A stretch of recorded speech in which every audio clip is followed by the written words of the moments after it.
Bismillahirrahmanirrahim. Dear students, Assalamu alaikum. You are watching English Grammar with Mehboob and I am महबूब अहमद. आज आपके लिए जी एक नया टॉपिक पार्ट्स ऑफ स्पीच से लेकर हाजिर हुआ हूँ जी. एडजेक्टिव के एडजेक्टिव की डेफिनेशन क्या है जी, एडजेक्टिव का यूसेज क्या है और एडजेक्टिव की डिग्रीज़ जो हमारे पास हैं उनकी फॉर्मेशन कैसे होती है जी, और जो एडजेक्टिव की डिग्रीज़ के साथ हम आर्टिकल दा यूज़ करते हैं वो कहाँ पे हम यूज़ कर सकते हैं और कहाँ पे नहीं कर सकते. तो ये सारी चीज़ें मैं डिटेल से आपको एक्सप्लेन करता हूँ जी. तो एडजेक्टिव की डेफिनेशन क्या है जी, a word which modifies a noun और प्रोनाउन इज़ कॉल्ड एडजेक्टिव.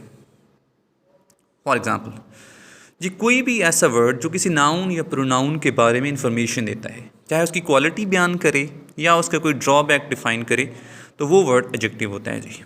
तो देखते हैं जी कैसे किसी नाउन की क्वालिटी या ड्रॉबैक है जी. I saw a small clearing. यहाँ पे ये हमारे पास क्लियरिंग इन द स्काई है जी. इंटरमीडिएट पार्ट 1 के अंदर चैप्टर है, शॉर्ट स्टोरी है. तो small clearing, clearing basically is a noun and small is an adjective. Second example हमारे पास है, she was a large women with a large purse. जी यहाँ पर दो एडजेक्टिव हमारे पास हैं. Large women, women is a noun, और लार्ज यहाँ पे हमारे पास एडजेक्टिव है. और लार्ज पर्स, पर्स अगेन हमारे पास नाउन है और लार्ज उसका एडजेक्टिव होगा जी. He wiped his red wrinkled face with his blue bandana. जी यहाँ पर हमारे पास दो एडजेक्टिव फिर हैं जी. रेड रिंकल्ड फेस, जितने भी हमारे पास कलर्स हैं वो सारे के सारे एडजेक्टिव हैं जी. तो ये रेड रिंकल्ड भी हमारे पास एडजेक्टिव है, और ब्लू जो हमारे पास है बंदाना, बंदाना बेसिकली रुमाल को कहते हैं जी. तो ये हमारे पास होगा, ब्लू भी एक एडजेक्टिव ही है जो किसी नाउन के बारे में इंफॉर्मेशन दे रहा है जी. तो डिग्रीज़ ऑफ एडजेक्टिव की बात करें तो there are 3 degrees of adjective. जी कौन कौन सी 3 डिग्रीज़ हमारे पास एडजेक्टिव की हैं, तो वो मोस्टली स्टूडेंट्स को इन्फॉर्मेशन पहले से होती है जी कि हमारे पास 3 डिग्रीज होती हैं, फर्स्ट डिग्री, सेकंड डिग्री और थर्ड डिग्री. लेकिन थोड़ा सा ये प्रॉब्लम है कि इनके नेम्स जो हैं वो स्टूडेंट को उस वक्त माइंड में नहीं होते. तो उनके बाय नेम अगर उनको याद करना चाहें तो फर्स्ट डिग्री को हम कहते हैं जी पॉजिटिव डिग्री. सेकेंड हमारे पास होगी तो ये है कंपैरेटिव डिग्री, और थर्ड की बात करते हैं तो ये हमारे पास है सुपरलेटिव डिग्री. कंपैरेटिव कंपैरिजन की वजह से कहते हैं जी, दो लोगों के दरमियान बात होगी तो कंपैरेटिव. और अगर सुपरलेटिव की बात है तो सुपर से है, सुपर मीन सबसे टॉप पे है, तो ये हमारे पास as a superlative third degree के तौर पर इस्तेमाल होगी जी. तो इनकी सबसे पहला काम ये देखते हैं कि इनकी फॉर्मेशन हमने कैसे करनी है जी, पॉजिटिव डिग्री और कंपैरेटिव और सुपरलेटिव की. तो अगला पॉइंट हम डिस्कस करते हैं, formation of comparative and superlative degrees. जी फॉर्मेशन करने के हमारे पास जी 2 मेथड हैं जी.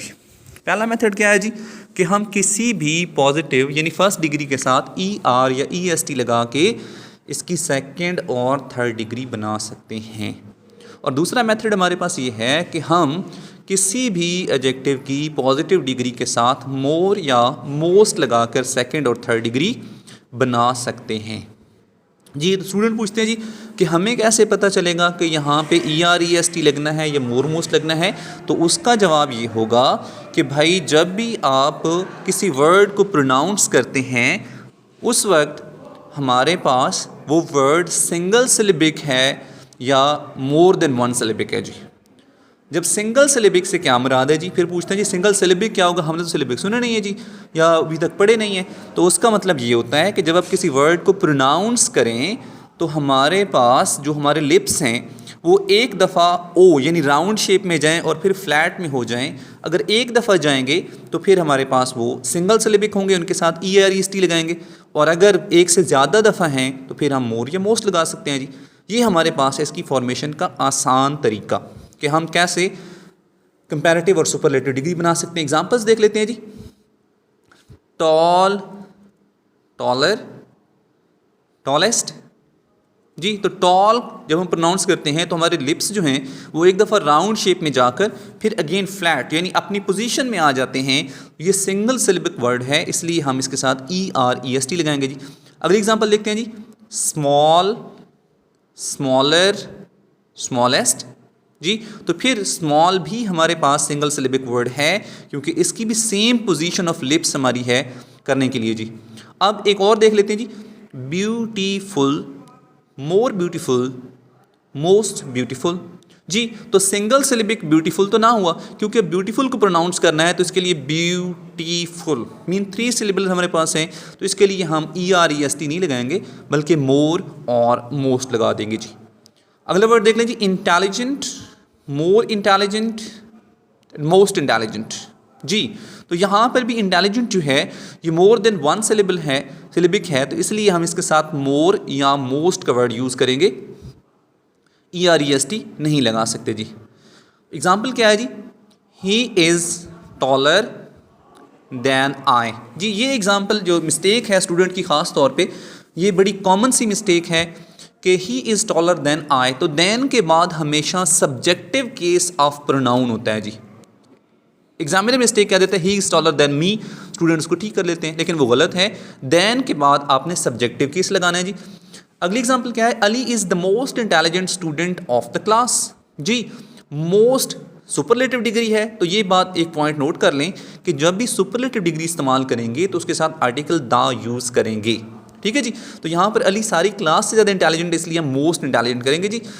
अगली एग्जाम्पल हमारे पास है, the higher you go the cooler it is. इसमें देखें जी, हमारे पास कंपैरेटिव डिग्री अगर 2 दफ़ा इस्तेमाल हो जाए यानी किसी एक सेंटेंस में, तो दोनों दफ़ा उनके साथ आर्टिकल द इस्तेमाल करेंगे। दूसरी एग्जाम्पल है, out of the 2 he is the more intelligent जी। ये दूसरा पॉइंट है कि अगर किसी सेंटेंस में आउट ऑफ द 2 या ऑफ द 2 का फ्रेज आ जाए तो उस वक्त भी हम कंपैरेटिव डिग्री के साथ दा लगाएंगे। सिर्फ ये 2 पॉइंट हैं जहाँ पे हम दा लगाएंगे कंपैरेटिव के साथ, इसके अलावा हम कहीं भी कंपैरेटिव के साथ दा नहीं लगाएंगे जी। थैंक्स फॉर वॉचिंग, अल्लाह हाफिज़।